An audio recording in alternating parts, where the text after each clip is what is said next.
गोपी जनवल्लभा गिरिवरधारी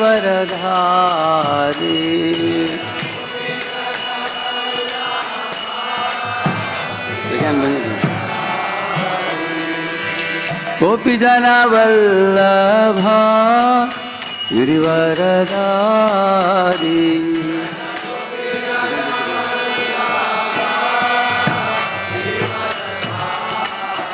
यशोदानन्दन व्रज जनरञ्जन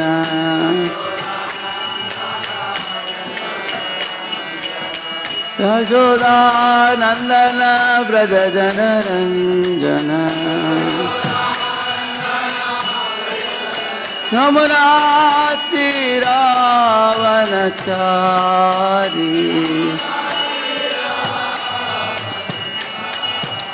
यमुना तीरावनचारी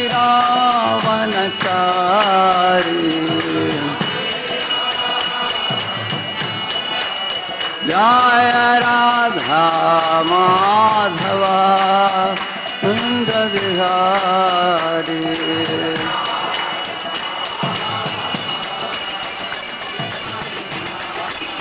जय गोपी जनवल्लभा गिरिवरधारी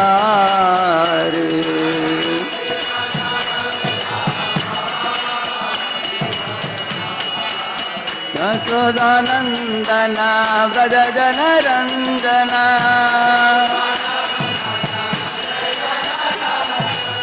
यमुना तीरावनचारी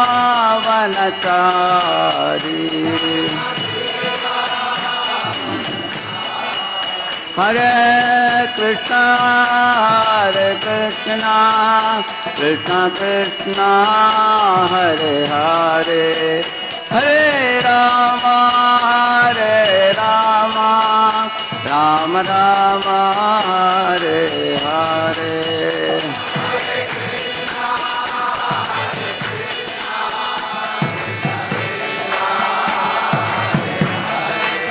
हरे Ram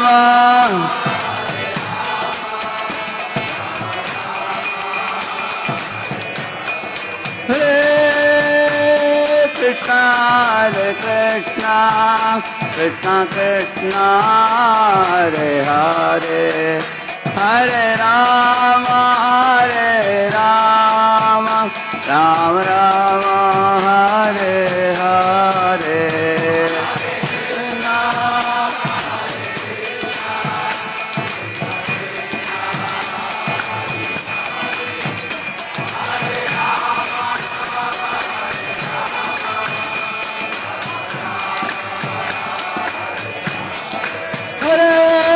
Krishna, Hare Krishna, Krishna Krishna, Hare Hare, Hare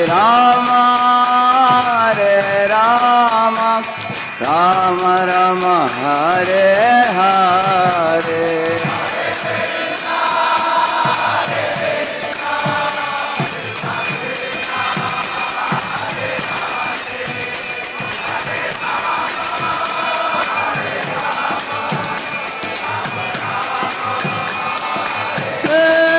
Hare Krishna, Krishna Krishna, Hare Hare, Hare Ram, Ram Ram, Hare Hare.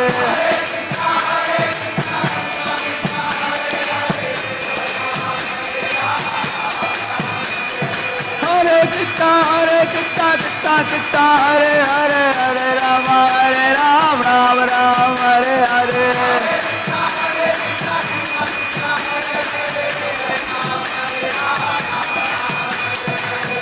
Krishna, Hare Krishna, Krishna Krishna, Hare Hare, Hare Ram, Ram Ram, Hare Hare. Hare Krishna, Krishna Krishna, Hare Hare, Hare Ram, Hare. Hare Shri Radha Vrindavan Chandra की, Shri Shri Jagannath Baladev Subhadra Maharani की, Shri Shri Gaur Nitai की, Srila Prabhupada की, समावेत गौर भक्त वृंद की, कलयुग पावन हरिनाम संकीर्तन की, जय गौर प्रेमानंदी हरि हरि बोल. Om Ajnana. I have been given one Bhagavatam verse for today, fixed by our regular team. So for their satisfaction, I have to read that also. Otherwise, our topic is act loudly, speak softly. That is the topic.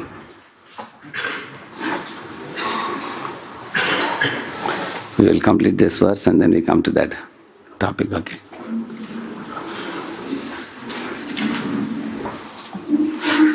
As if I don't do this, then the regular speakers will have difficulty. Suddenly their verses will change and I will fail to earn their blessings. They will say that Radheshyam Prabhu ne verse cover nahi kiya. So now we all have to re-prepare their lectures. So for not making them angry, I will complete this verse.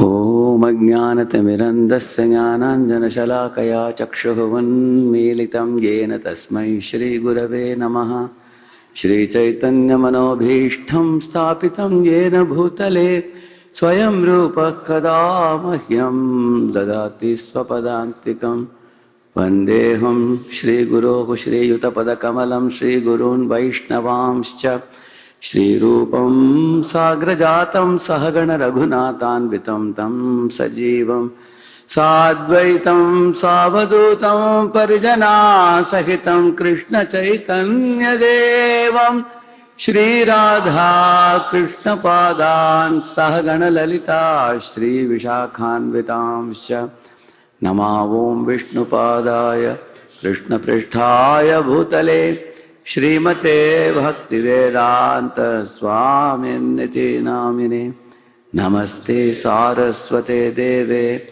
Gauravani Pracharine Nirvishesha Shunyavadi Paschatya Deshatarine Namo Mahabhadanyaya Krishna Prema Pradayate Krishnaya Krishna Chaitanya Namne Gaurattushe Namaha He Krishna Karuna Sindho Deenabandho Jagatpate Gopesha Gopika Kanta Radha Kanta Namostute Tapta Kanchana Gaurangi Radhe Vrindavaneshwari Vrishabhano Sute Devi Pranamami Hari Priye Mancha Kalpatarubhyascha Kripa Sindhubhya Evacha Patitanam Pavanebhyo Vaishnavebhyo Namo Namaha Jaya Sri Krishna Chaitanya Prabhu Nityananda Shri Advaita Gadadhara Shri Vasadi Gaura Bhakta Vrinda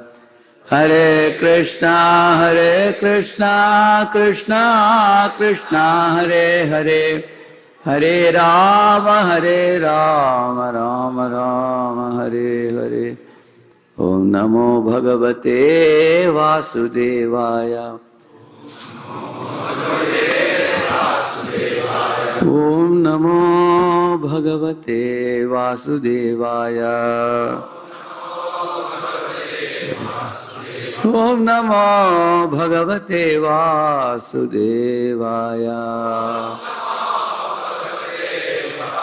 Narayanam Namaskritya Naram Chaiva Narottamam Devim Saraswatim Vyasam Tato Jayamudiraye Nashtaprayeshva Bhadreshu Nityam Bhagavata Sevaya Bhagavatyuttama Shloke Bhaktir Bhavati Naishtiki Krishnaya Vasudevaya Devaki Nandanaya Cha Nanda Gopa Kumaraya Govindaya Namo Namaha. So I will show it in English for all of you. I welcome all of you for the Srimad Bhagavatam class this morning. We are reciting from the 7th canto, 7th chapter, what Prahalad learned in the womb, shloka number 39. Raya kalatram pashavah sutadayo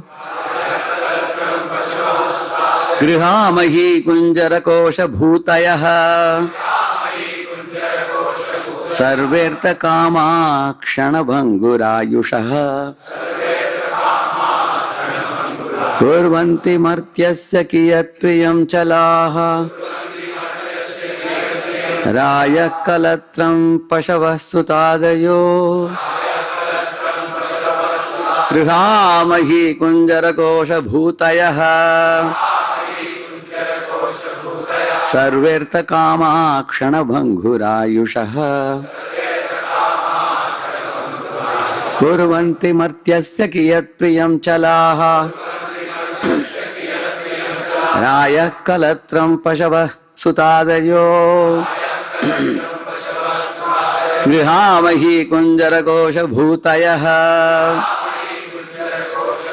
Sarverta kama kshana bhangurayushaha Kurvanti martyasya kiyat priyam chala. All Prabhujis together, please recite together. Raya kalatram pashavastutadayo grihamahi kunjara kosha bhutayaha sarverta kama kshana bhangurayushaha kurvanti martyasya kiyat priyam chalaha. All Matajis together.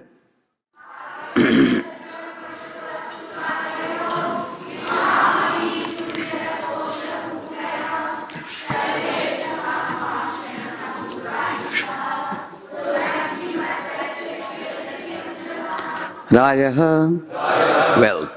Kalatram, one's wife and feminine friends. Pashavaha, domestic animals like cows, horses, asses, cats and dogs. Suta adayaha, children and so on. Grihaha, big buildings and residences. Mahi, land. Kunjara, elephants. Kosha, treasury house. Bhutayaha, and other luxuries for sense gratification and material enjoyment. Sarve, all. Artha, economic development. Kamaha, and sense gratification. Kshanabhangura, perishable in a moment. Ayushaha, one whose duration of life. Kurvanti, effect or bring. Martyasya, one who is destined to die. Kiyat, how much?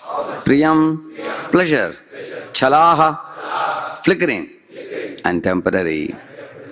Translation purport by His Divine Grace A.C. Bhaktivedanta Swami Srila Prabhupada ki. One's richest beautiful wife and female friends, one's sons and daughters, one's residents, one's domestic animals like cows, elephants, horses, one's treasury, economic development and sense gratification. Indeed, even the lifetime in which one can enjoy all these material opulences are certainly temporary and flickering. So first he tells all the commodities, what all a living entity tries to enjoy. And then he says, the body which is given to us for enjoying all these different commodities, that body itself has a temporary duration only. That also has, there is a birth and there is a death for the body, during which time you are allowed to enjoy. After that, body itself is taken away, with which the living entity uses the body as an instrument to enjoy. That also is taken away. All akshana bhanguraha, he says, temporary and flickering. Since the opportunity of human life is temporary, what benefit can these material opulences give to a sensible man who has understood himself to be eternal? So, a sensible man is one who understands one should liberate the eternal soul from the dying material body. Then one is considered intelligent. But if one identifies with the perishable material body, one is called as a mudha, fool. Utkramantam sitam papi bhunjanam va gunanvitam vimudha na anupashyanti pashyanti jnana chakshushaha. So two people are mentioned, mudha and jnana chakshush. So mudha thinks, I am this material body, I look beautiful, I am fair, I have a beautiful bungalow, I have a car, I have all these pleasurable items for enjoying, and he is stuck in these things. And jnana chakshush knows that I am an eternal spirit soul wrapped in a dying material body, which is moment after moment gradually getting exhausted. And the fuel is running out of this body from the time of birth. Just like a tonic has an expiry date. Similarly, this body also, on the day of our birth, the expiry date is put by Brahma. So he knows that, intelligent person knows that. Purport. This verse describes how the advocates of economic development are frustrated by the laws of nature. As the previous verse asks, Kim Vishayo Papadanaihi? What is the actual benefit of so-called economic development? The history of the world has factually proved that attempts to increase economic development for bodily comfort through the advancement of material civilization have done nothing to remedy the inevitability of birth, death, old age, and disease. Everyone has knowledge of huge empires like we have British Empire, Roman Empire, Greek Empire, and all that. Throughout the history of the world, the Roman Empire, Mughal Empire, British Empire, and so on. But all the societies engaged in such economic development have been frustrated by the laws of nature through periodic wars, pestilence, famine, and so on. You see, when a king possesses a palace and wealth and horses and elephants, he cannot sleep peacefully because even his own ministers may sometimes finish him. There is an example of one minister who killed a king and made his own son as the next king. It comes in the history, you read that. Sometimes even brothers kill one another also. You see that. So there is a fear of even preserving one's life itself. Not only that, if there is no harm from the one's own relatives and friends and ministers and everybody, then the neighborhood kingdom can attack. There is a fear that there may be invasion.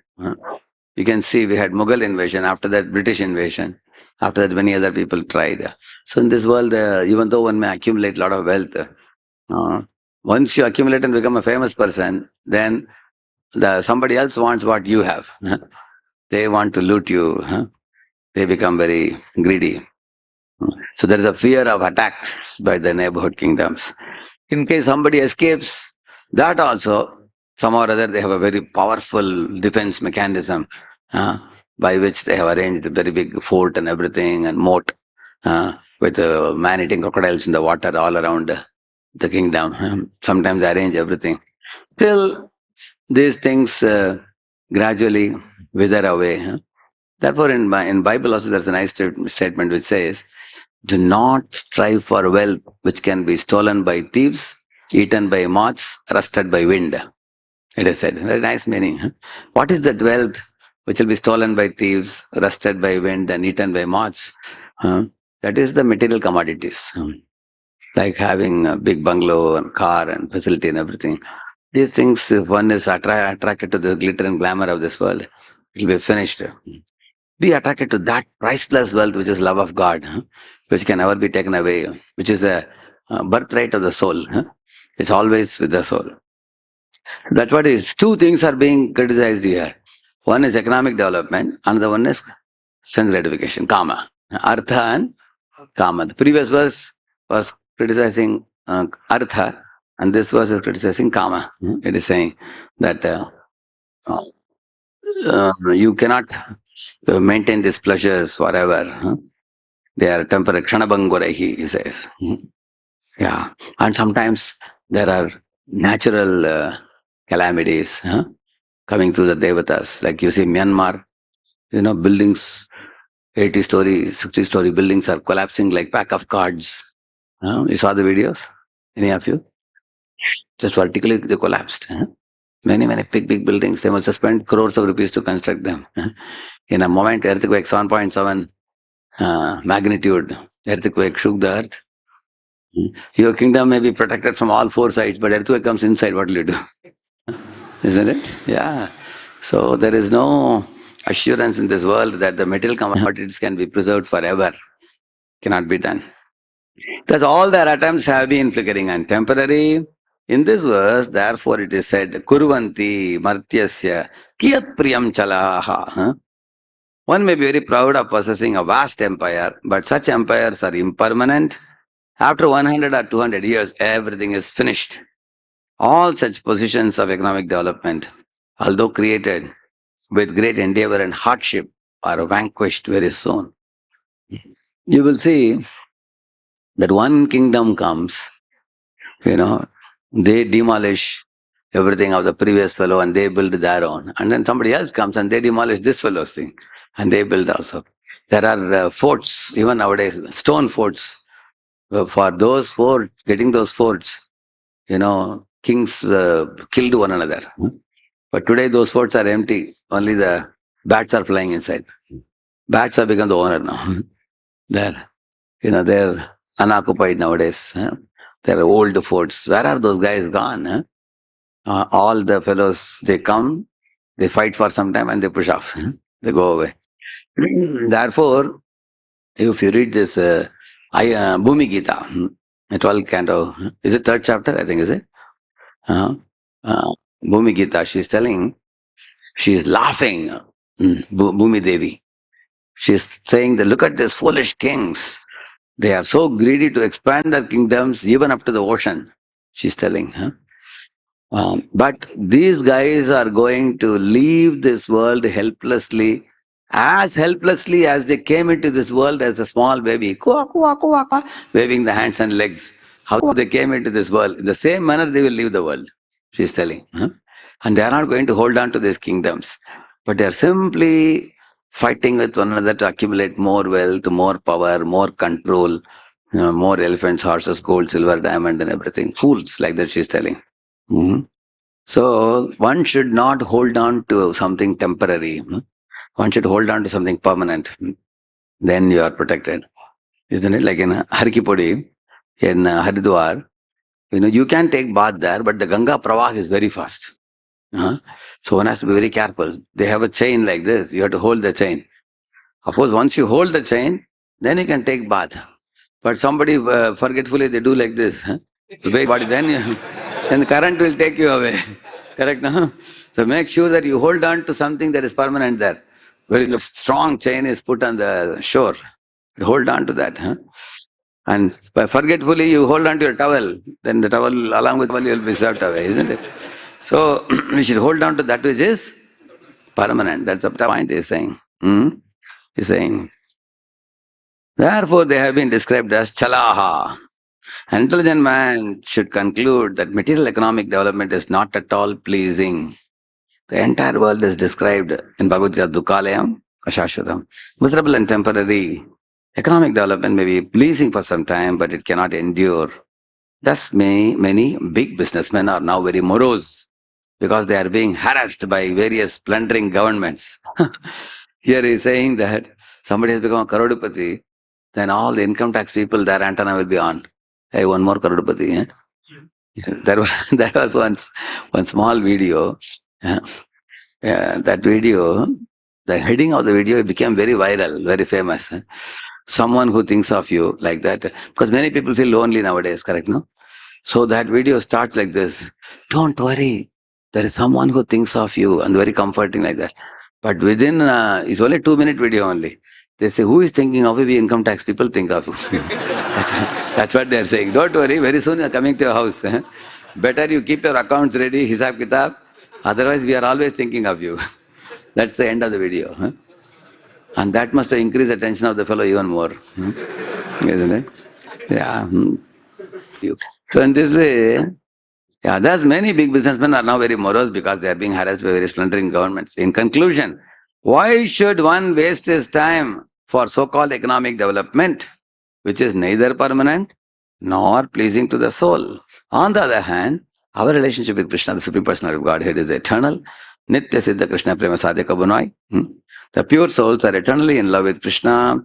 And this permanent love, either as a servant, friend, parent, conjugal lover, is not at all difficult to revive.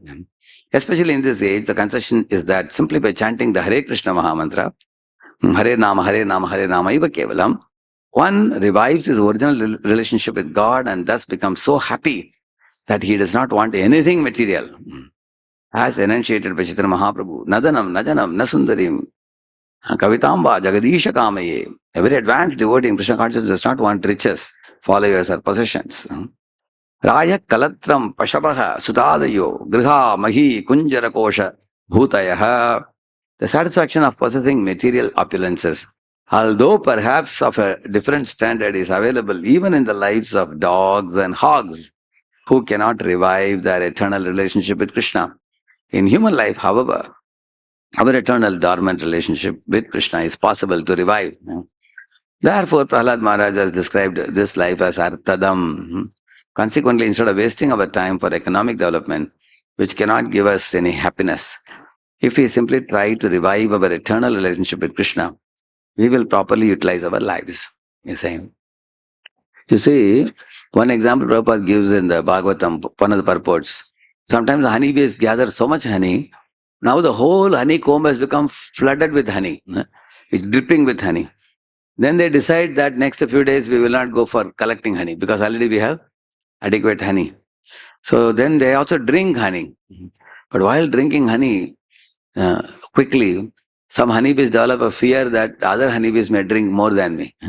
So while drinking, tung, tung, tung, tung, like that they sting the other honeybees also.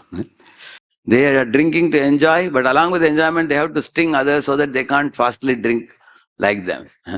Similarly, Prabhupada says people working in offices, they want promotion. While getting that promotion, they pull the leg of others also to make sure that others don't get that promotion. So this is a world where there is always a cutthroat competition. So even though you may accumulate wealth, like one boy was telling, as soon as he became a topper in the class, his best friend became his worst enemy. He stopped talking to him.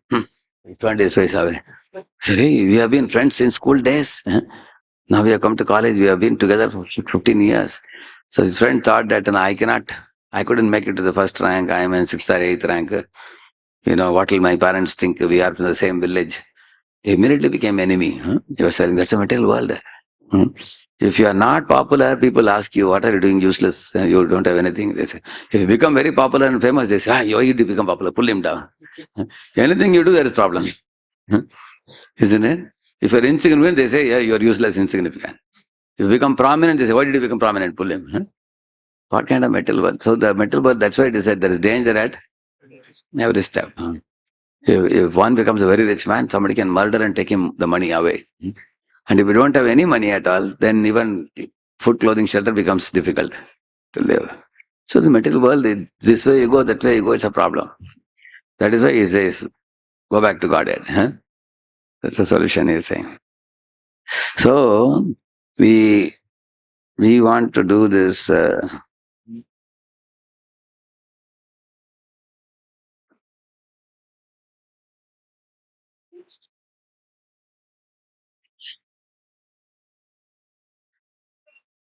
It's called as act loudly and speak softly. What is it based on? It's based on one famous verse, Antarila 4102. We will take this.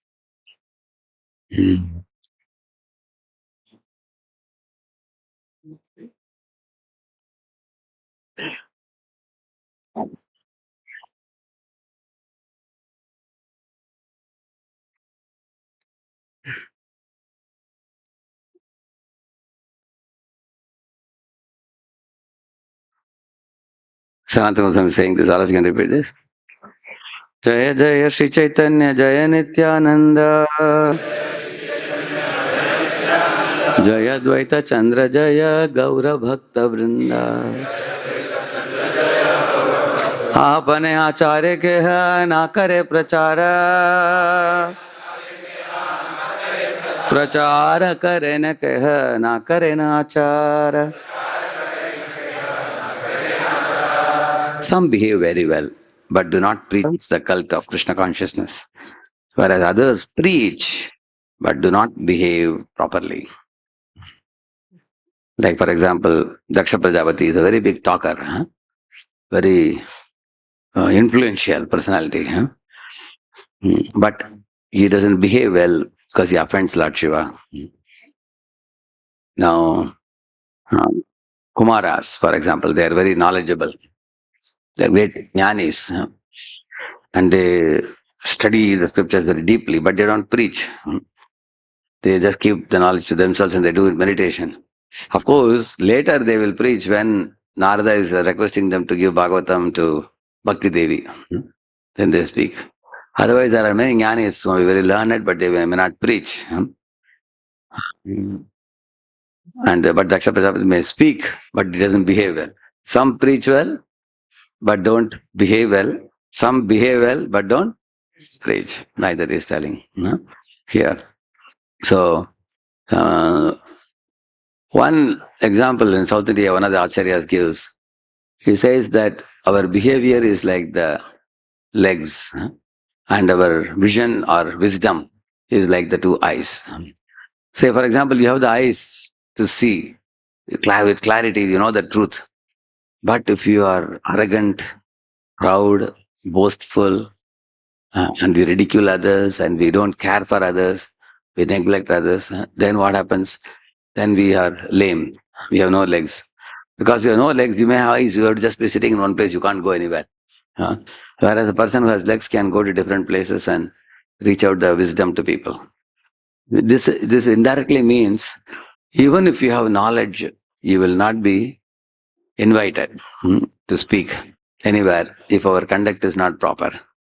Correct? Now people will say, okay, he's a very great Pandit, but he doesn't behave well. Don't give him opportunity. Yeah. One devotee was telling, there is one devotee who is a very great eloquent speaker.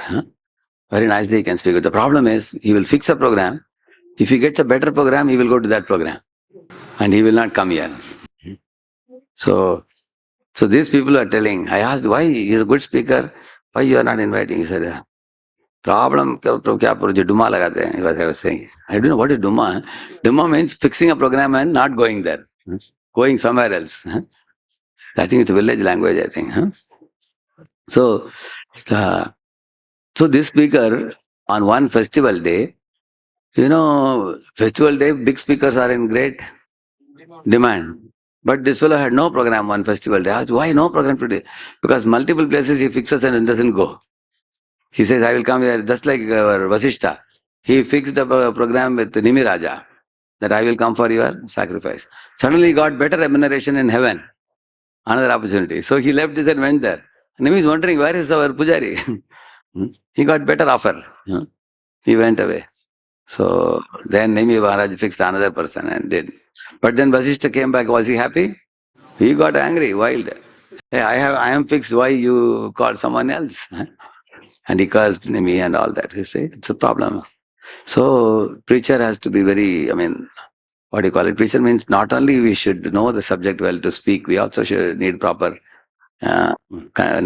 behavior with people, dealing with people. That's what he's saying. There are more aspects to behavior. I will come to this as we proceed. One more verse. Achara pachara namer karahadu ye karya. Tumi sarva guru, tumi jagatera arya. Sanatana Goswami is telling Haridas Thakur, you simultaneously perform both duties in relation to the holy name by your personal behavior and by your preaching. Therefore, you are the spiritual master of the entire world, for you are the most advanced devotee in the world, he says. So Haridas Thakur used to chant 3 lakh names every day and also preach vigorously. Even though he was beaten up in 22 marketplaces, he told them, you cut my body into 1,000 pieces, every piece will chant, Hare Krishna, Hare Krishna, Krishna Krishna, Hare Hare, Hare Ram, Ram Ram. So one aspect of Haridas Thakur is this vigorous preaching, missionary spirit, and fearless preaching.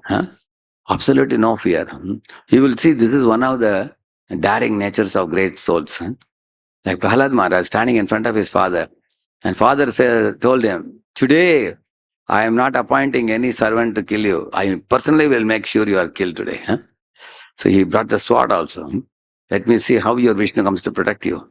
But Prahlad didn't run away. Nor did he cry like a small boy. And he didn't lift another sword. Isn't it? Yeah. He didn't call the police. You can see his courage. He was just standing very boldly. So boldly that even Hiranyakashipu got weak by that. He said, hey, where are you getting this boldness and strength? I am frightening you, threatening you. I want to see you cry and fall at my feet and said, okay, today onwards you are God, I accept you. That's what Hiranyakashipu thought. Maybe his mind will change.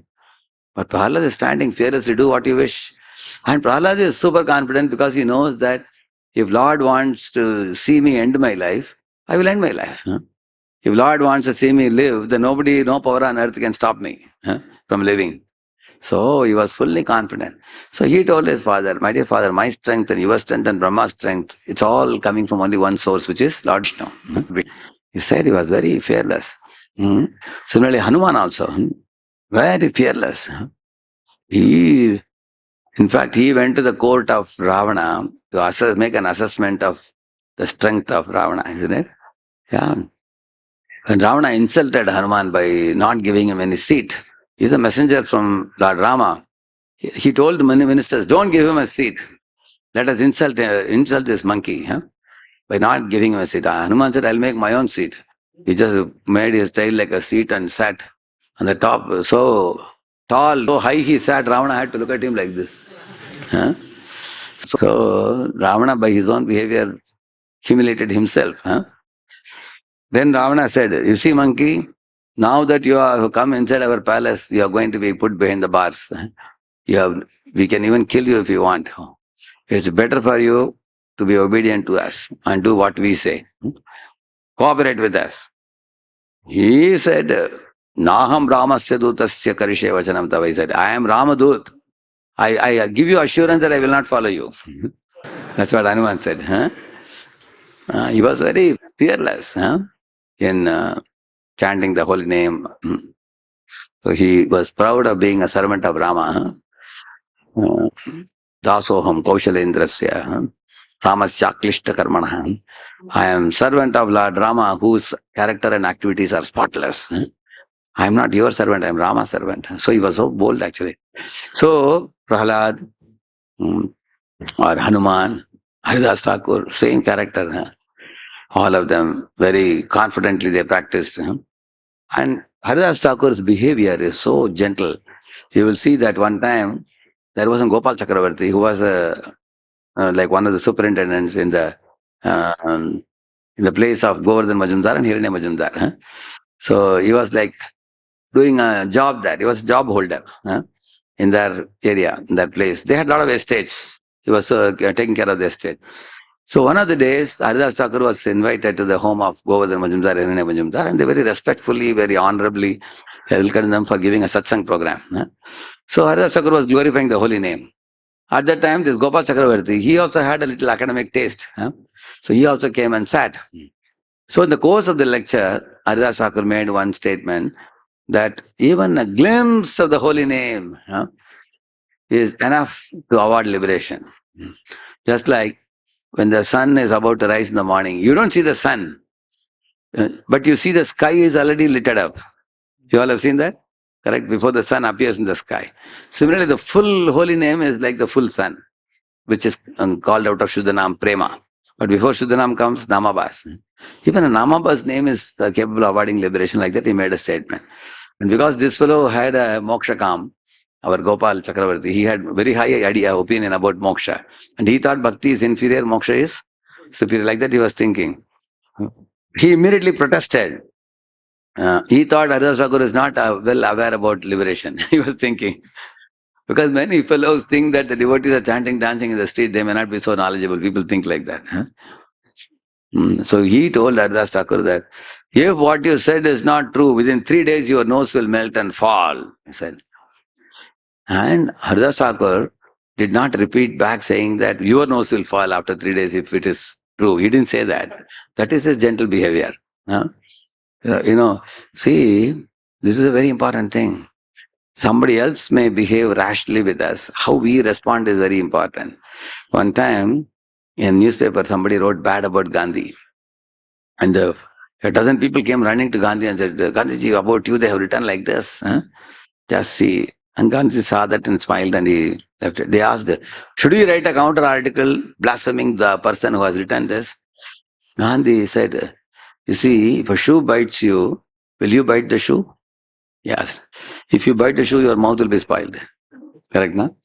And then he said, if we are also criticizing them, blaspheming them the way that that fellow is doing, what is the difference between them and us? If you want to behave, if you behave nobly, in noble manner, then that person's heart may change. Otherwise, if you are also giving back in the same manner as he is giving. So this is what, like you see, when Sanatana Goswami was in Vrindavan, one day he went to the temple to pick up some vegetables and rice and everything. At the time, Jagadananda Pandit was cooking in the kitchen. Then Sanatana Goswami came with a turban, saffron turban. And he saw that. Jagadananda Pandit asked, "Oh, Sanatan, you are wearing a turban? Was it gifted to you by Lord Chaitanya Dev?" Like that he asked. And Sanatan said, no, I had gone to the neighborhood temple.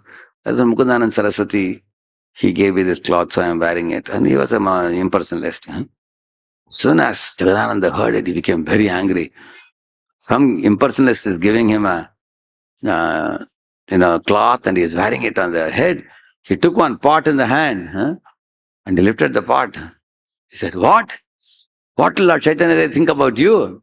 If you are wearing this on your head given by impersonalist." I thought he lifted it up. And guess how Sanatana must have responded to that. Do you think he picked up another part? Hey, kya bola? You are ready for a fight, I am also ready with you for a fight. No. Sanatana just folded his palms like this and he smiled and said, "Oh Jagadananda, I wish I had such a loyalty to Lord Chaitanya like you have.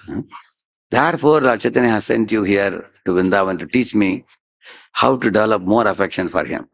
Like that he said. Having heard this, Jagadananda Pandit felt ashamed. He put the pot down. And that is why Lord Chaitanya told Jagadananda that you should stay in the custody of Sanatan Goswami, because he is the only fellow who can tolerate you. Isn't it? He has such maturity. So, you will see that. But this is not considered a blemish in Jagadananda, because he was a great lover of Lord Chaitanya Mahaprabhu, just like Satyabhama's love for Lord Krishna. But nevertheless, we should know from great souls' behavior we can learn, like our Sanatan's behavior of tolerance, Haridas Thakur's tolerance. Their behavior is extraordinary. That's why Sanatan glorified Haridas Thakur also here. He's saying that you are, see Prabhupada says here, Sanatan clearly defines herein the bona fide spiritual master of the world. The qualifications expressed in this connection are that one must act according to the scriptural injunctions and at the same time preach. First we have to act according to scriptures. Dharma stapana hetu sadhura vyavahar. So a saintly person should act according to dharma, and that actually is the benchmark for all the people to follow. Yadyad acharati sreshthas tata deve tarojanaha sayat pramanam kurute lokadanu vartate. So as the leaders set an example, the mass of people follow. And one should not act in an inappropriate way, do something that will create doubt in the mind of the people, and that will create confusion and bewilderment in the minds of the people. So what precedent do you set is very, very important. Because a leader may sometimes do something and that is going to affect the mass of people, and mass of people will copy that. Yeah.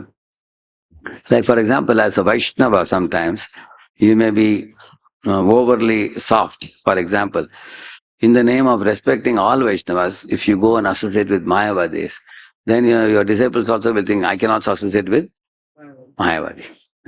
So one has to be very careful. It is true that sometimes in public gatherings, even I was there in one of the stage programs where some global conference, we had many impersonalists also came, personalists came. You may meet sometimes, you just wish them Hare Krishna, they say Namaste, Namo Narayana, something they say. You may meet that. But other than that, one should not eat from the hands of such impersonalists. And one should not go and spend time with them, associating with them, or honestly listening to them, or inviting them to our place and then sitting and spending time with them. Because they are not people who are, they are actually not inclined to the personality of Godhead. So therefore one should be careful to avoid such association. That's the reason why Lord Chaitanya, when he saw Ramdas Vishwas, he turned his face away. He refused to associate. And at the same time, he called Raghunath Bhatta Goswami and embraced him, because he was a Vaishnava. And Mahaprabhu, but if you will see that Mahaprabhu, when he went to Varanasi, he defeated Prakasha and Saraswati and his followers and made them Vaishnavas. If one can make them Vaishnavas, it's wonderful. Otherwise, there is no point associating. So one should know. So our behavior that we show is very, very important. Whom are we? Like, for example, we should not go and associate with Sahajiyas also. Sahajiyas means, like there are many Vrijabasis, they are born in Vraja, but sometimes they wear a sari and they put Saki Vesh. Sometimes they are imagining themselves to be like a Saki. Imagine if somebody ISKCON leader goes and associates with them and saying that they are all born in Vraja, they are very pure devotees. Then what will happen? All the followers will say, we also will go and associate. So one should keep a distance from such association. So because Prabhupada has strongly condemned Mayavad and what do you call it, Sahajaism and things like that. So we have Prabhupada, we have Bhaktivinoda Thakur, we have Gaurav Babaji, Jagannath Das Babaji. We are coming in this line and we should only associate with these acharyas in our line. Sometimes, owing to the circumstances, you may sometimes come across some devotee of another sampradaya. One has to check, is it an authentic Vaishnava sampradaya? Then one can associate, just like we were in South India. One Vaishnava Acharya from Sri Vaishnava Sampradaya had come.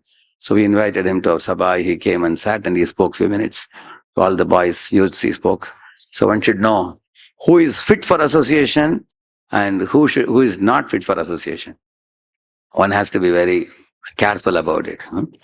So those who are not properly situated in the Sampradaya, they have some Shraddha. Therefore, Lord Krishna speaks about such people in the 17th chapter.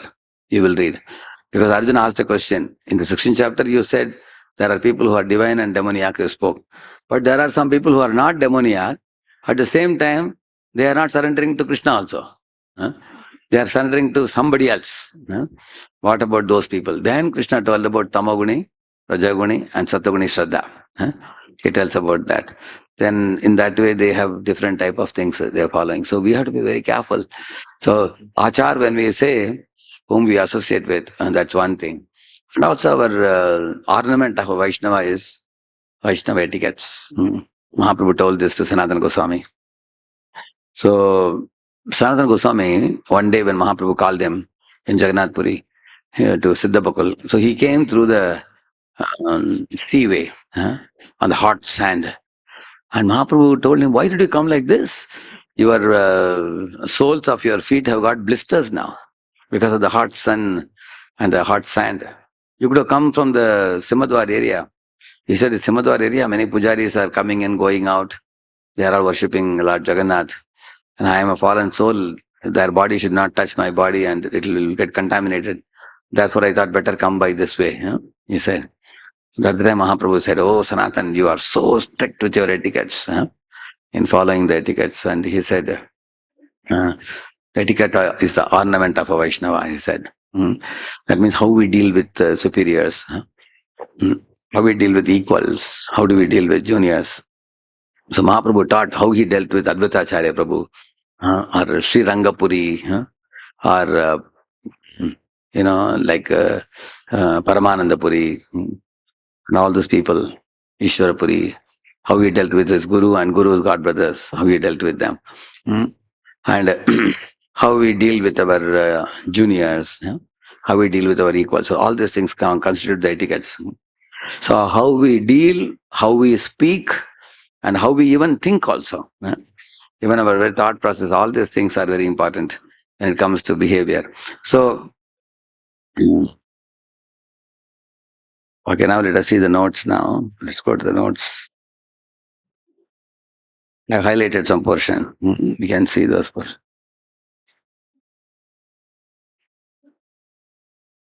Maybe I can make it a little bigger for you. I think it's too small. Is it small? All right.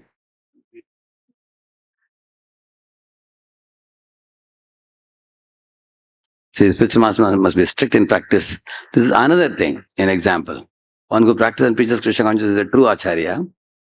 Such a person is the guru of the entire world. This verse is glorification of Haridas Thakur, the ideal example of an acharya. The spiritual master must be strict in practice and compassionate in teaching. For example, Srila Prabhupada, when he went to the West, he was very compassionate in reaching out to the hippies.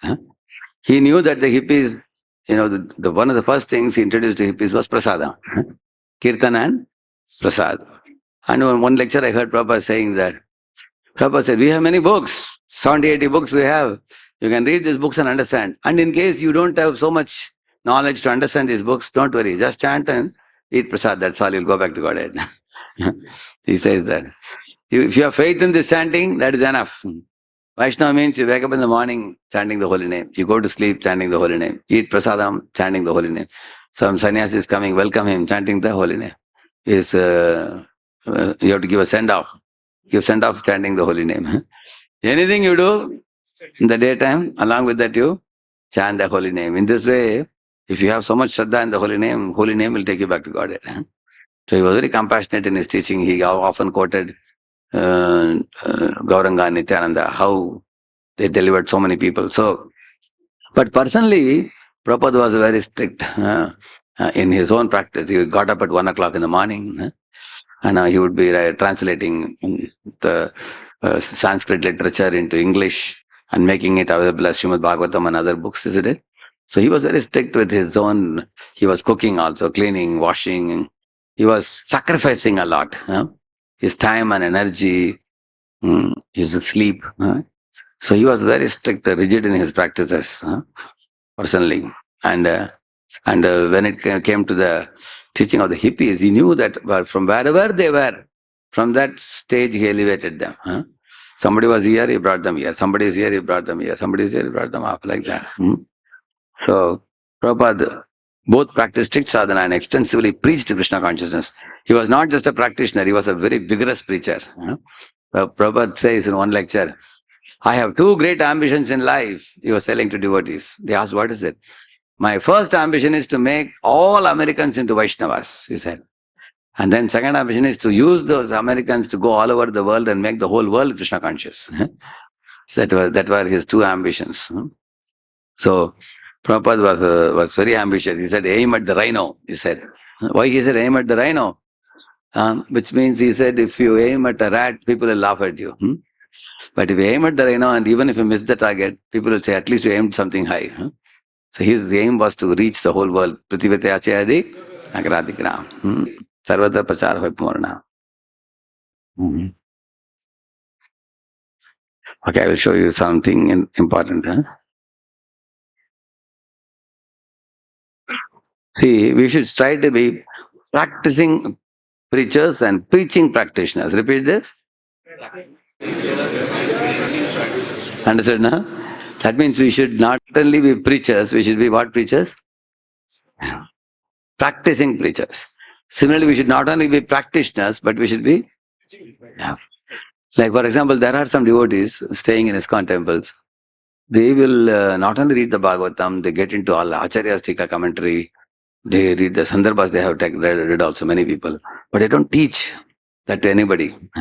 There's one devotee I know, he knows the entire Uddhav Gita. Uddhav Gita, any chapter you ask, any verse he knows. I don't know how he memorized so much. They have studied very deeply. But, any time you see him, he'll be sitting with Bhagavatam and with a big smiling, beaming smile on his face. Bhagavan bol rahe Uddhav ji ko dekhiye. If you go and sit with him, you can get a lot. So if you just sit with him, he can continuously speak 2-3 hours also if you sit. Otherwise, he doesn't take the trouble to go and give classes, go out and preach and cultivate people. Apne maje mein, in his own world, very happy. I used to tell him, what are you doing? You have so much treasure. You are not going distributing, you are a chore. Keeping treasure with yourself. One day world will know, who you are. You are hiding.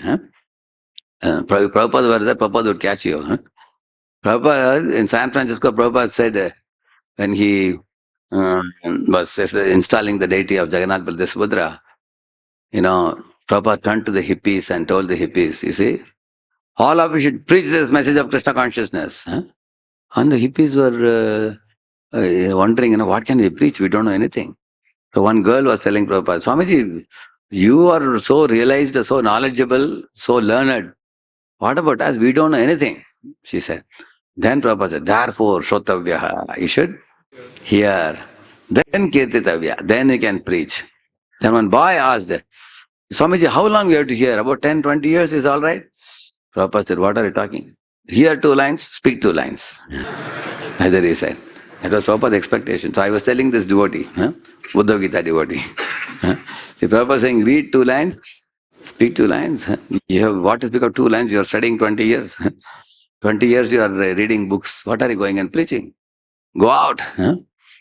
Our movement is called door-to-door movement. You have to go door to door and tell the people about Krishna consciousness. And somebody may think, if we are going out vigorously and preaching, will we not become shallow devotees, superficial devotees? We may not get time to read and get depth. Actually, such people don't know that when you go out and preach to people, Lord becomes pleased with you and He awakens realizations in your heart. How many of you have seen some Prabhupada disciples? Their lectures are basically very simple, but their vigor and attraction to Krishna and Prabhupada is very great. How many of you have seen? Correct, na? Every one of us will agree to that. On the other hand, sometimes our knowledge may be more because sometimes we have studied Acharya Astika and everything and we have quote from here, there, shlokas and that, but we may not have the kind of shraddha and the kind of, deep affection they have for Prabhupada. Correct, no? That means, why we are not getting, because they were very staunch preachers even from the very early days. You will see that. So one has, therefore he says, Tvaya kalu puranani setihasani chanagha. In that verse he says, Apyatani, apyaditani, akhyatani, apyaditani, he says. Akhyatani means, not only you should read the books, you should recollect what you read. That's called mananam. Then you also have to do akhyatani, means explain it to others. Every day you learn something, catch some 3-4 people coming to temple, new people, and then make them sit down and tell them, this is what I heard. I heard a nice story. Come on, I'll tell you. If you simply tell other people, then it becomes a asset in your heart. So therefore, we have to become practicing preachers. So one time Prabhupada was telling, uh, serve now, samadhi later, he said. To whom he said that when he saw people simply reading, chanting, growing beard, and they are not going out and preaching and not distributing books, not doing harinam, not distributing prasadam, sitting within 4 walls. And there are temples where only there are 2 or 3 brahmacharis. And last 30 years, they are maintaining the temple with 3 sadhus only. Because there is no preaching, they maintain a deity. So in one such temple, I asked, how is your temple? He said, Prabhupada ki kripa se chal raha hai. क्या चल रहा है? महीने में 2-3 life number बन जाते हैं और हमारा कान पान चल रहा है. So you may just maintain your body and maintain the small temple, and you don't preach, you don't expand, you don't do anything. So then it will not grow at all. Our movement has to expand. It's supposed to be reaching to every town and village. So this great Devakinandan Prabhu was very much appreciating Sundar Gopal Prabhu in North India. He was telling that, Sundar Gopal Prabhu has reached almost like 32 districts now. In those places, he has put 2 brahmacharis. He has put in each district, he has put 2, like that.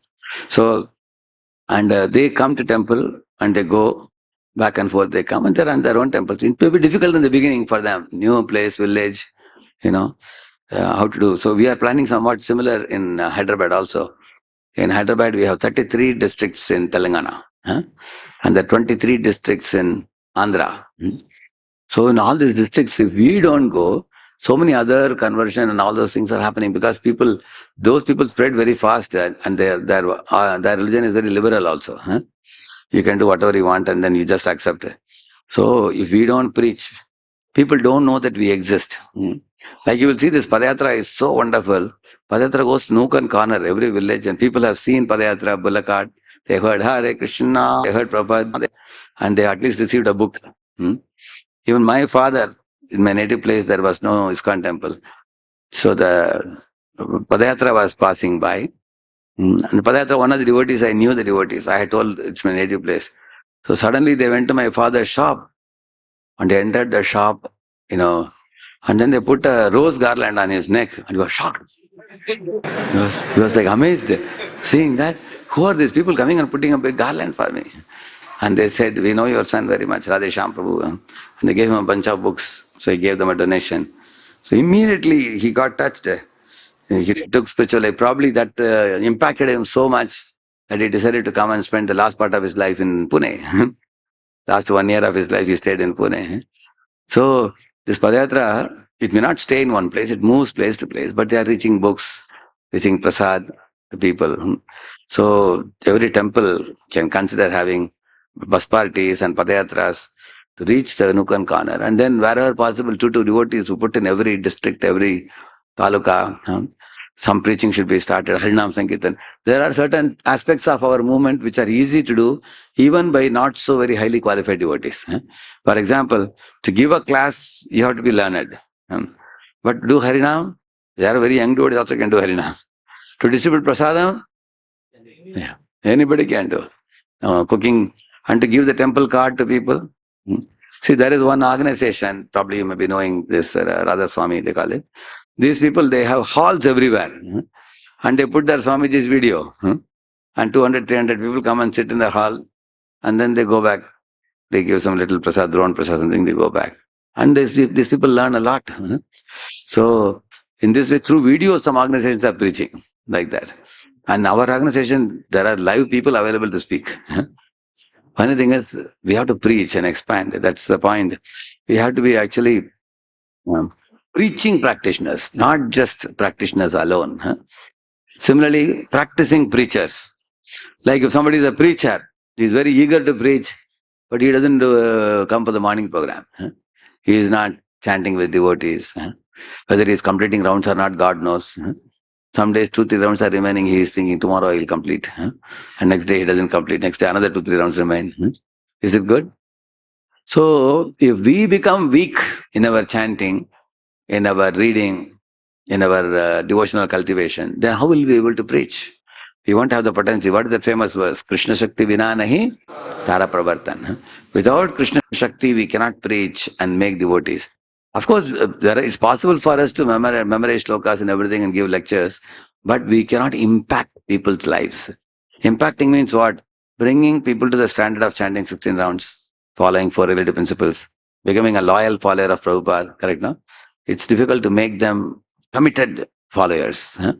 That is only possible if we possess faith ourselves. And that faith jumps from the heart of a faithful devotee to another devotee. That point is going to come now. See here. Achar and Prachar.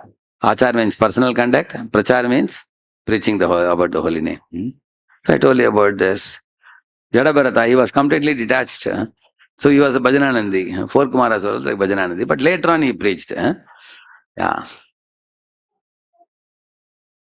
Some devotees prefer silent bhajan, focusing on their personal sadhana, but don't engage in outreach. However, Prabhupada emphasized, preaching is the essence, he said. So ISKCON devotees are encouraged to balance personal purity with dynamic outreach. One of the reasons such devotees say is that, Prabhu, if you go out and preaching too much, our purity will be lost. That's their fear. If our going back to Godhead program gets affected in the name of preaching. So some devotees worry that night if it becomes late, then morning program is difficult. So I want to sleep early. And also outside world has become very spoiled now. Everything is so horrible. So some people even say, better go to Vrindavan and stay in Vrindavan and go back to Godhead. Some people say go to Mayapur, settle in Dham. Not only brahmacharis, even grihasthas also. Many people think like that. Just go and... So, but this is not the mood of Gaudiya Vaishnavas. If you see Gaudiya Vaishnava, you will see our Prahlad Maharaj says, Prayena deva munayas savimukti kaman. He says, Maunam charanti vijanena parartha nishtha naitan vihaya kripanan vimumukshayeko nanyam twadasya sharanam brahmato nupashya. He's saying, Svavimukti kaman means impersonalist. They only think of their own moksha. Maunam charanti vijane, they go to the forest keeping vow of silence. Na parartha nishtha, they don't do welfare for the other people.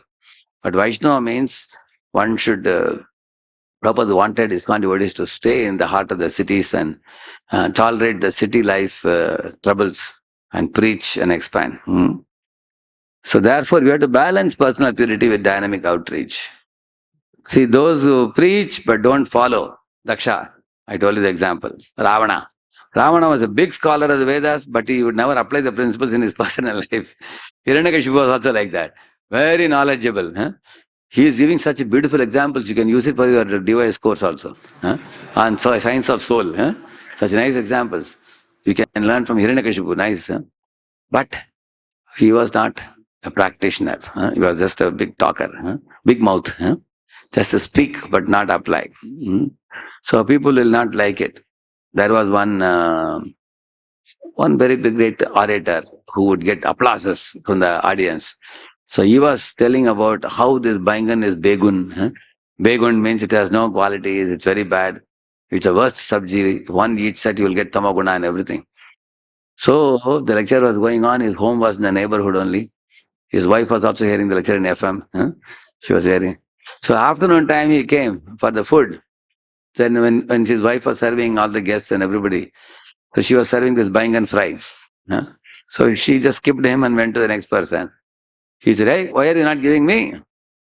She said, "Today in the lecture only you told that Bangan is big one. You don't like it, so I'm not giving." He said, "That's only for that pravachan ka Bangan." He said, "That's only for the pravachan, not for my, following. Now I like you, give me." He said. That means he's a big talker. He says something to the world and then he does something else. So then people, once they observe this, they will say that, oh, then nobody will want to follow us. See, what are the modern challenges? Walking the talk. Prabhupada warned against the professional gurus who preach but do not practice sadhu vritti, saintly behavior. Some leaders may focus too much on institutional expansion but neglect their own chanting and devotional depth. For example, you are constructing a temple. I have seen many times people what would they keep like this. And like this all day they keep moving here and there. If you keep like this, can you chant like that? You are overseeing construction. One side you are having a smartphone, and then chanting Hare Krishna. Boliye, Hare Ram, Hare Ram. What can you chant? It's not possible. Or attending to guests with one hand chanting and talking to people in between. No, we can't do justice to your chanting. So we have to rise early in the morning and chant before the day starts.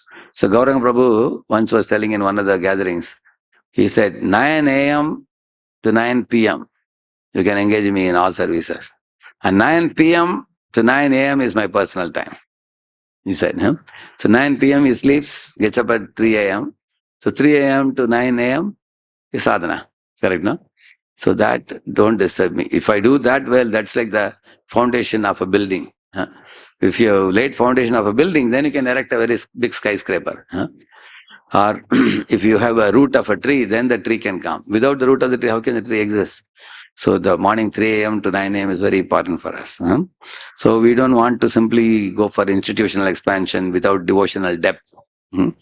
A preacher must not become overly managerial without spiritual depth. What happens when we become very managerial? Our juice goes away. Then people around us will see our aura. There is a managerial aura, there is a devotional aura. You see? So one who carries the devotional aura, there is a magnetic effect. They can actually bring about submission of others because we are conducted by the internal potency. When you are conducted by the internal potency, in a devotional organization like ours, what should be our mood? Oh, this movement is run by, Srimad Radharani. She is giving services to everybody and we are executing the services. It's coming through the Guru Parampara. And you ask somebody, Prabhu, I heard that you are embarking on this wonderful project. Next week you are starting. A devotee may say, what am I embarking? I am too small to embark on anything.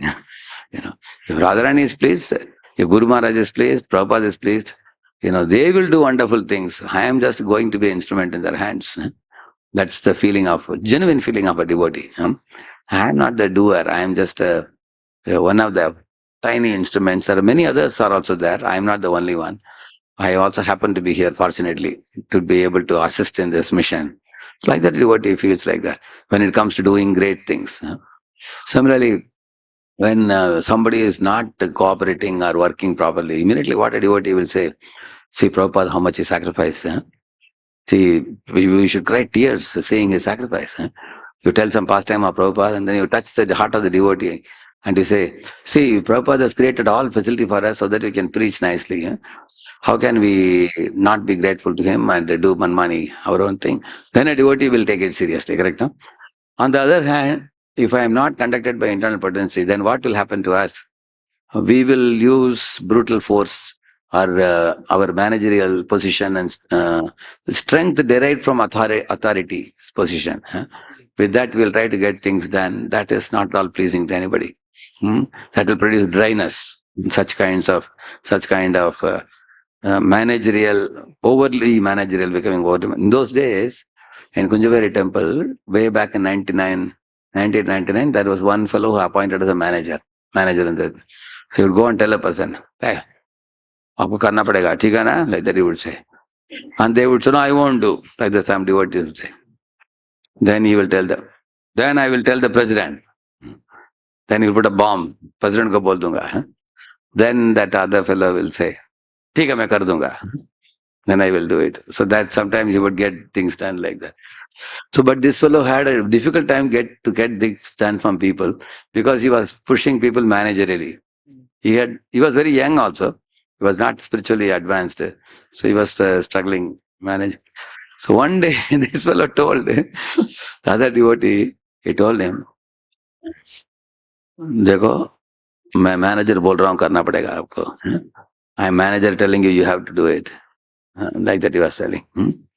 So the other devotee looked at him and then this fellow said, see, प्रभु जी ने मुझे manager बनाया का मतलब क्या है? कुछ तो है, नहीं तो मैनेजर क्यों बनाया हमको? So that devotee came and told me. Later on I told this little manager, I told him, I told this devotee, see Prabhuji, I am empowering you as a manager, but you should not speak like this. It's not proper. Actually, it's not, your behavior will be considered as a neophyte behavior. Don't use your position to get things done. Tell about Prabhupada, tell about spiritual master. So you should inspire people and not just use your position or that strength derived from your position to do that. So that is, therefore, too much of institutional expansion. Like nowadays, ISKCON is coming up with big temples. Actually, His Holiness Bhaktisar Maharaj was giving a lecture in Chowpatty temple. I had gone there. He gave that lecture on seminar on leadership. So after the lecture, I told Maharaj, it was in 2012, I think.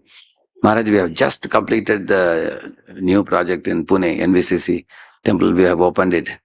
I am worried about this temple that such a huge project, lakhs of people are coming. So how do we not become institutional and overly managerial? How to take care that we maintain our spiritual substance? So Maharaj was telling, see, increase the fire of Sankirtan, he said. If you increase the fire of Sankirtan, that will burn down all the material components, he said. Then your temple will become resplendent. It will be glowing with its spiritual effulgence. It will look like a part of Vaikuntha. So it will not be affected by any material phenomenon, he said. So the material phenomenon means quarrel, misunderstanding, backbiting, politicking, and blasphemy, and leg pulling, and all these things. These are all part of material existence. Competition. Who will get the credit? Who is bigger than who? Who are my followers? Who are your followers? This is all material phenomena. And spiritual phenomenon means Radha Vrindavan Chandra, they are the king and queen of this palace. And in this great palace of Vrindavan Chandraji, and so many, in a year, about 10 lakh people come here. So lakhs of people come here to take their darshan. And who are we? We are servants. We are also servants living in the outhouse. They are given us out. What is our outhouse? Brahmacharya. So this is the palace of the Lord and we are living in outhouse as servants. So servants are supposed to please the master, isn't it? And receive the guests and report to the master. That is the consciousness in which a devotee is supposed to work. Like that. Please the visitors to the temple by giving them prasad, giving them holy name, giving them Prabhupada's books, sitting with them, talking to them, making them comfortable, and give them confidence that you can practice bhakti easily and you can go back to Godhead. And in this way, our community should swell more and more. Everybody should go back with a memorable experience that they should want to return back again here. So there is a very big difference between running a temple with devotional consciousness, running a temple with managerial, overly managerial kind of structure and institutional kind of thing. There's a very big difference. And also those who are devotionally oriented, they will get things done through spiritual influence. In spiritual influence, for example, I became president in 1997. Till date, I don't have a letter of appointment of president. And I also didn't ask also. I didn't tell the GBC, better give me a letter. Otherwise, तुम कल कोई पूछेगा कि किधर है तुम्हारा? Because the relationship is spiritual. You tell me be president, I'll be president. You say don't be president, I won't be president. Why am I president? Because GBC told me you are called president. Okay, I am president. Okay. No, yes, today you are not president. Okay, no problem. But then what will you do? I will do the service. Whatever service is given, I will do. I am here for service, not for holding the post. I am here for service, not for counting on privileges. What privileges will I get if I become a president? So now the ISKCON has grown. Now in many places, as ISKCON temples have expanded, these kind of talks are coming. That, if you are appointing me as a manager, give me a letter. Kyunki tomorrow if some quarrel or something happens, I may have to go to another temple. I can show the letter that I was a manager, I was a vice TP, I was a TP. All these things are coming. Why? Because there is a material outlook. In material outlook, these things become very important. Correct, no? In spiritual outlook, you don't go by the tag of your post and position and all that. You think, my guru has given me the service, I will do it for his pleasure. That's all. So we should not focus too much on institutional expansion. So balance of achar and prachar. So, okay, Haridas Thakur already have told you.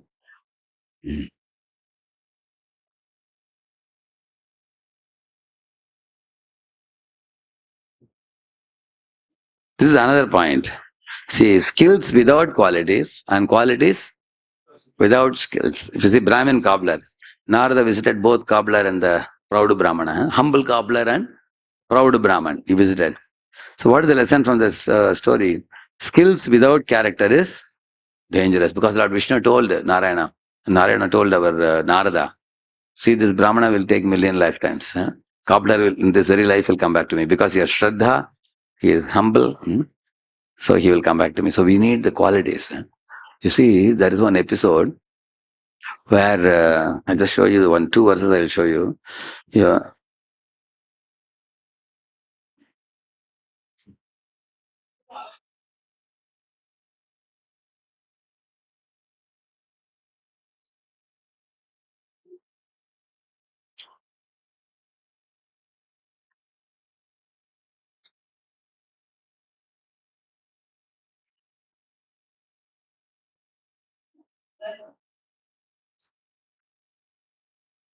See, Sugriva, see all his qualifications. Shura Shuramani cha Prakhyata Balapurushaha Balavan Vanaro Vali Samyugeshu Aparajitaha. See, Samyugeshu Aparajita, Vali was never defeated in any war before. Wherever he fought a war, he won. Balavan, very, very powerful personality amongst all the Vanaras. Shurasya Shuramani. He can challenge anybody. Prakhyat, very, very powerful personality. Balapurusha. What is Sugriva's qualification, you see? Vanarendro Mahaviryaha Tejo Van Amita Prabha Satyasandho Vinitascha Dhitiman Matiman Mahan. So in Aranyakanda, this verse comes. It says that the Vanarendra Sugriva, he was powerful and energetic, but not as powerful as Vali. At the same time, he was endowed with the effulgence, and he was also Satyasandho. He kept his promise. Vinitascha, very humble and cultured. And therefore, Lord Rama thought that out of these two brothers, a person with character is Sugriva. Vali is a person without character, because he stole away Ruma, wife of Sugriva. So Vali, when he was about to die, he told Rama this famous verse, Ma me vayadi purvam tvam etadartam achodayah maitili mahame kahna tabachani tavan bhave. Hey Rama, I would have brought back your wife in a single day if you approached me and made allies with me. Tying around the neck of that evil-minded Ravana who stole your wife, I would have brought him and put him at your feet in one single day itself. I am so powerful. Why did you make foolishly allies with my brother Sugriva? You would have made allies with me. And in response, Rama told him, Tvam cha dharma datikrantaha katam shakyam upekshitum. Bali, you are a dharma. He said that you have broken dharma. How can I allow you to escape with your life? Leave alone making allies with you. Making allies with you is a faraway thing. I cannot tolerate anybody walking the path of adharma. You have stolen another man's wife. Why should I make allies with such a characterless fool like you? Lord said, on the other hand, Sugriva, he was Satyasanda, Vinitascha. He was a man of character, so I made allies with him. Like that Lord Rama says. So that's the point. Character is more important than skills. Skills may be attractive. Therefore, it is said charisma is required to attract people, but character is required to hold them. The qualities without high skills, still it is respected and loved, correct, no?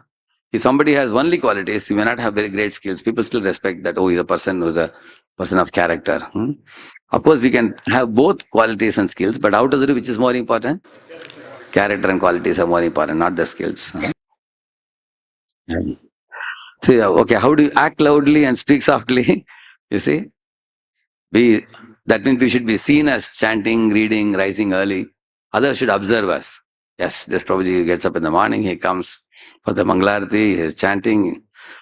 Like some devotees, we ask him, Prabhu, आप दिखाई नहीं दे रहे थे chanting में ना? हाँ प्रभुजी, पीछे था प्रभुजी. अरे अगले दिन मैं पीछे जाकर उधर भी नहीं मिले नहीं आप. उस दिन मैं सामने था प्रभुजी. There are people like that. There are people who are generally not visible. They say they were there, only Krishna knows. But there are other people, like my spiritual master had a fixed place. Every day, if he is there in the temple, his chanting place, you will find him there. If he is not there, that means he is not in the campus. He has gone out somewhere. So this is called visible presence. Everybody should be able to see that yes, this person is there.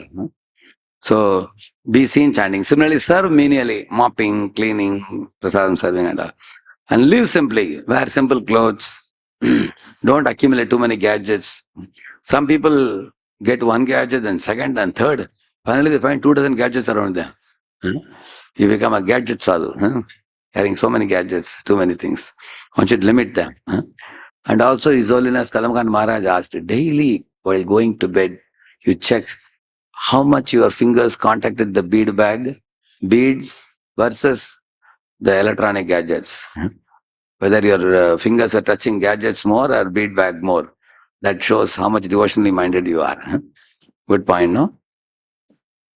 Appreciate others genuinely. Invest time in juniors and listen to them, he says. And then how to, so don't, these are the don'ts. It means how to speak softly. Don't seek privileges like separate prasad room and separate room, everything. Don't demand anything, he's saying. Whatever you are given, accept. Don't demand personal services. Just because we have become saffron or senior, we cannot afford to take too many services. My father used to say, as long as you have hands and legs, whatever you can do with hands and legs, you should not accept the service which you are capable of doing. For example, right now, I'm strong enough to wash my own clothes and dry and fold and do my thing, then I should not take that service. When I become 80, 90, then I cannot do it, then we may accept the service. So one will be careful. So don't demand personal services. Don't over lecture without practice. See, when you over lecture without preparation, many people will get bored because there will not be any content. Something substantial will not be there. Especially in our early years of preaching, boys will have that experience that we speak a lot without much substance. Because we are more in a mood of making them do things without giving them a substantial logical reasoning and everything. So don't flaunt knowledge or spiritual achievements. That means one should not boast oneself to be a pure devotee. There is a tendency in the conditioned soul to cheat the other living entities by claiming oneself to be very realized. And the reason is they think that by posing like a realized devotee, then they will respect me and they will bow down to me. I can win their respect. So this is called Dharma Dvaji. Dharma Dvaji means he carries a janda of Dharma, but he may be having many deficiencies, he may be corrupt also. So it's a pretender devotee. So he's saying one shouldn't become a pretender, boastful pretender. So preach always. If necessary, use words. Like that Saint Francis said. What's the meaning of this? That means, your whole day is preaching by your behavior. But if necessary, you can use words. It's called a silent preaching. Silent preaching means by one's conduct and behavior. That is also. These are the character, 8 traits of character. I will not explain this. If any of you is interested, you can take a snapshot and meditate on it. Transparent communication, taking responsibility for your decision and action, and respecting all. Lord Ramachandra had all these qualities. Like regardless of position, he respected Vanaras, Rakshasas, everybody he respected. And he had such empathy, which he showed to Jatayu. He cared about the feelings of Vanaras also and Jatayu also. So fairness, without favoritism, making decision. Integrity means doing what is right, even if it is difficult. Going to forest was a very difficult decision, but he still fulfilled it. Sustainability means long-term impact of the decisions on society, future generations, and environment. So a leader always thinks, if I make a decision, is it sustainable decision? So they don't let their ego get in the way of admitting whenever they do wrong. So this is a whole lecture in itself. I will not speak on this, but it's a very important thing. But it's very good. So there is an easy way to remember this acronym. It's Hare Fish, you see. H-A-R-E, fish. So fish is who? Avatar. You can remember. So H for A, R, E, F, I, S, H. Yeah. So now you got it. So I have given 3 situations which I will not explain here. For the YPTC students who have come, I am going to give you these notes. See, some brahmachari feels that he is not able to follow all the 4 regulative principles strictly, like say sometimes that nightfall, similar, all those things. Should he stop preaching? So very nicely, there is explanation. So the Prabhupada said that when some devotees admitted struggles with material desires, Prabhupada never told them to stop preaching. If you wait until you are perfect before you start preaching, you will never preach. Rather, by preaching, you will become purified. At the same time, one should make an effort to get rid of the lower nature. So, see, increase japa quality, control the diet and routine, increase association, stay in sadhu sangha, avoid isolation, following a strict sleeping pattern, early sleep, avoid late night, and engage more in physical seva, and read shastras regularly. So in this way, these are ways to. So these are some practical ways by which. So morning japa, then prasad, then association, and strict sleeping at night, and then physical services and shastric study. So these are some practical tips. So in the same manner, I have given 3 case studies I have given. So final conclusion. Preaching is not for the perfect, it is for the sincere. Keep going, keep growing. Another problem I given, if a preacher is angry in his speech and speaks inappropriate words, sometimes to his audience, and due to this, complaints come to authorities, should he be allowed to continue to preach or stop? Good question, no? See, there is one preacher who was an earlier college student.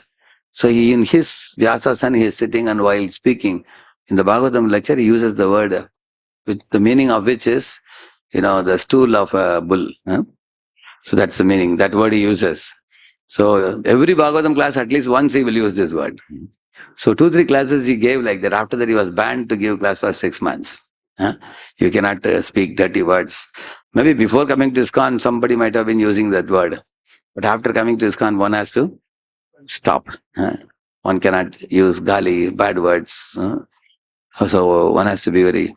So somebody similarly becomes very angry, and the Vyasas, and in the name of speaking boldly, he is yelling like one one preacher was telling, if somebody criticizes Bhagavad Gita, he is a gadha, like he is like a donkey, and several times he spoke very strongly on the Vyasas. And so then should they be allowed to continue preaching, such angry preacher?